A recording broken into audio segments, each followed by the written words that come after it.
Hipertensi atau tekanan darah tinggi adalah kondisi saat tekanan darah berada pada nilai 130/80 mm Hg atau lebih. Kondisi ini dapat menjadi berbahaya karena jantung dipaksa memompa darah lebih keras ke seluruh tubuh, hingga bisa mengakibatkan timbulnya berbagai penyakit seperti gagal ginjal, stroke, dan gagal jantung.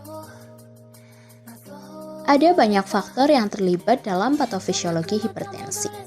Faktor yang paling berpengaruh pada hipertensi primer adalah faktor genetik, diet tinggi garam, kondisi hormonal, dan masih banyak lagi.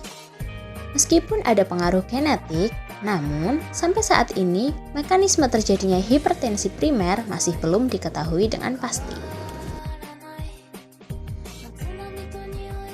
Ada beberapa faktor yang dapat meningkatkan risiko seseorang menderita hipertensi. Antara lain, yang pertama, usia. Seiring bertambahnya usia, risiko seseorang terserang hipertensi semakin besar. Yang kedua, keturunan. Ketiga, obesitas. Keempat, terlalu banyak makan garam atau terlalu sedikit mengonsumsi makanan yang mengandung kalium. Yang kelima, kurang aktivitas fisik dan olahraga. Yang keenam, kebiasaan merokok.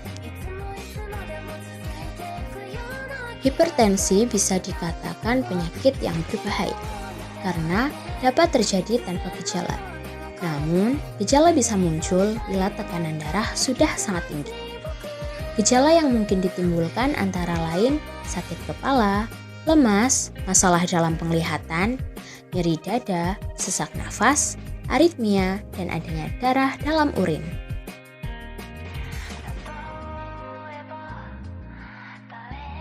Secara umum, terdapat dua prinsip dari pengobatan hipertensi. Yang pertama, perubahan gaya hidup.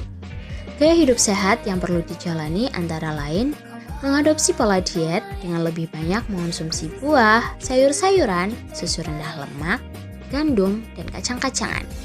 Kemudian, mengurangi konsumsi garam hingga kurang dari 1 sendok teh per hari.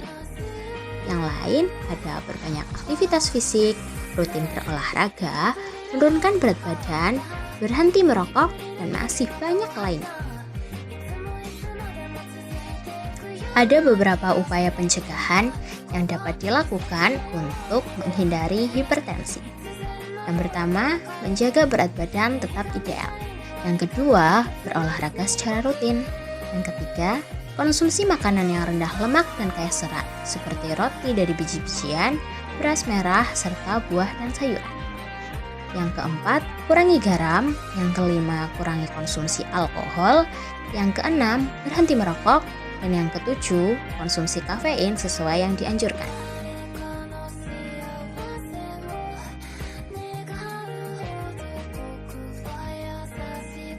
Untuk intervensi keperawatan, terdapat beberapa terapi non-farmakologi untuk membantu pengendalian tekanan darah.